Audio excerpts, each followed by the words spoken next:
ഈ ബൈക്ക് തീവെപ്പുമായി ബന്ധപ്പെട്ടുകൊണ്ട് ഈ ജനുവരി 26-ന് ശേഷം മെയ് മാസത്തിൽ പുതിയ ഗവൺമെൻറ് അധികാരത്തിൽ വരുന്നത് വരെ LDF കേരളം ഭരിച്ചപ്പോൾ ഇവർക്ക് പ്രതികളെ കണ്ടെത്താൻ സാധിക്കുമായിരുന്നില്ലേ?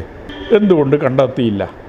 എന്തുകൊണ്ട് കണ്ടെത്തണമെന്നാവശ്യപ്പെട്ട് അന്ന് പോലീസിൽ സമ്മർദ്ദം ചെലുത്താനോ പരാതി കൊടുക്കാനോ സന്നദ്ധമായില്ല എന്നത് ഈ നാട്ടിലെ ജനങ്ങളോട് വിശദീകരിക്കാനുള്ള ബാധ്യതയുണ്ട്. അതവർ വിശദീകരിക്കണം എന്നാണ് ആ കാര്യത്തെ സംബന്ധിച്ച് സൂചിപ്പിക്കാറുണ്ട്. മറ്റ് വിശദാംശങ്ങളിലേക്കൊന്നും ഞാനിപ്പോൾ പോകുന്നില്ല.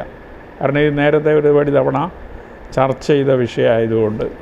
മറ്റൊന്ന്, ഇതിരുട്ടിൻ്റെ മറവിൽ നടന്നതാണ്. എൻ്റെ വീടിന് മുമ്പിൽ പടക്കം പൊട്ടിച്ചത് പട്ടാപ്പകലാണ്. ആ കാര്യത്തിൽ എല്ലാവരും കണ്ടവരാണ്. പ്രകടനം നടത്തിയവരെ, ഈ പടക്കം പൊട്ടിച്ചവരെ എല്ലാവരും കണ്ടവരാണ്. എന്ത് നടപടിയെടുത്തത്? ഞങ്ങൾ DYSPയെ കണ്ടിരുന്നു, SP-ക്ക് പരാതി നൽകിയിരുന്നു. അതുപോലെ തന്നെ പുതിയ ഗവൺമെൻറ് അധികാരത്തിൽ വന്നതിന് ശേഷം ആഭ്യന്തരമന്ത്രിക്ക് ഇതുമായി ബന്ധപ്പെട്ടുകൊണ്ട് പരാതി നൽകിയിട്ടുണ്ട്. അതുപോലെ ഉത്തരമേഖല DIG-യുമായി ഈ കാര്യങ്ങൾ ബന്ധപ്പെട്ട് സംസാരിച്ചിട്ടുണ്ട്. പക്ഷേ ഒരു നിലയിലും ഇപ്പോഴും അന്വേഷണം കൃത്യമായി നടത്തി പ്രതികളെ കണ്ടെത്തുന്നതിന് വേണ്ടിയുള്ള ശ്രമം നടന്നില്ല എന്നുള്ളത് പോലീസിലുള്ള അഴിച്ചുപണിയും കാര്യങ്ങളൊക്കെ നടക്കുന്നതേ ഉള്ളൂ എന്നാണ് ഞാൻ മനസ്സിലാക്കുന്നത്.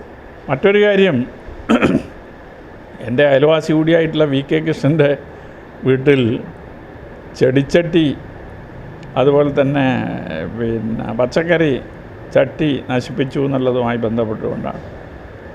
അതും അന്ന് തന്നെ ഞാൻ മാധ്യമങ്ങളോട് പറഞ്ഞ ഒരു കാര്യമാണ്.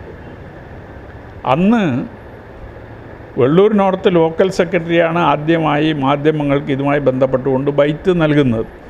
ആ ബൈറ്റിൽ പറഞ്ഞത് UDF സ്ഥാനാർത്ഥി V കുഞ്ഞികൃഷ്ണനാണ് ഇത് ചെയ്യിച്ചത് എന്നാണ് അയാൾ ആരോപിച്ചത്.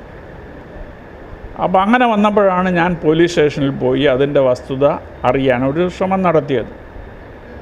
പോലീസ് സ്റ്റേഷനിൽ പോയി കാര്യങ്ങൾ അന്വേഷിച്ചപ്പോൾ ഒരു പരാതിയും അയാൾ രേഖാമൂലം പോലീസ് സ്റ്റേഷനിൽ നൽകിയിട്ടില്ല എന്ന് മനസ്സിലായി.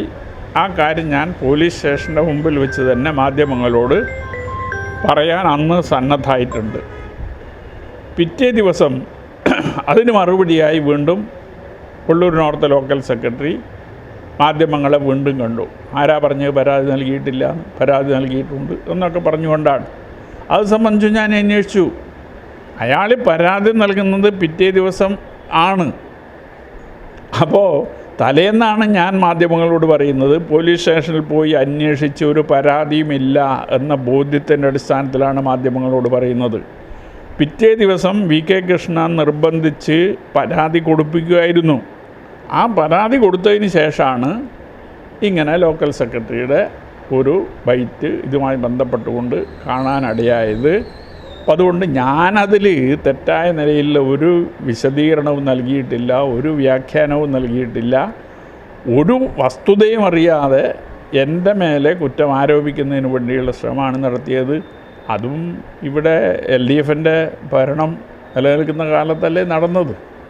അപ്പോൾ അതിലും അവർക്ക് പ്രതികളെ കണ്ടെത്താൻ സാധിക്കുമായിരുന്നല്ലോ ഇവർ പറയുന്ന രീതിയിലാണെങ്കിൽ. മറ്റൊരു കാര്യം, കമലാക്ഷിയുടെ വീട്ടിൽ നേരെ സ്ഫോടക വസ്തു എറിഞ്ഞതുമായി ബന്ധപ്പെട്ടുള്ള വിഷയമാണ്. രാത്രി 10:48 സ്ഫോടക വസ്തു എറിഞ്ഞത് എന്ന് വെള്ളൂരിലെ ഒരാൾ ഫേസ്ബുക്ക് പോസ്റ്റ് ഇട്ടിട്ടുണ്ട്.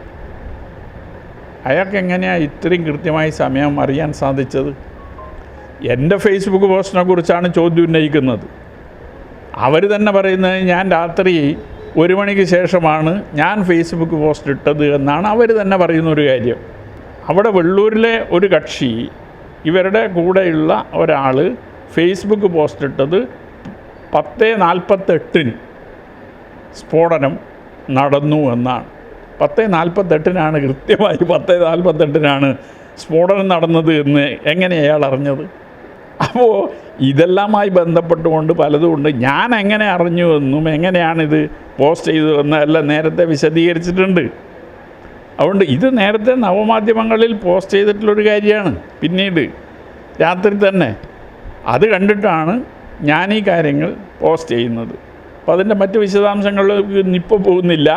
ഇനി എവിടെ വേണമെങ്കിലും തെളിയിക്കാൻ അതുമായി ബന്ധപ്പെട്ടുകൊണ്ട് സാധിക്കും എന്ന കാര്യത്തിൽ എനിക്കൊരു സംശയവുമില്ല. അതുകൊണ്ട് മറ്റ് വിവാദങ്ങളൊന്നും ഉണ്ടാക്കാൻ ഞാൻ ഇപ്പോൾ ശ്രമിക്കുന്നില്ല.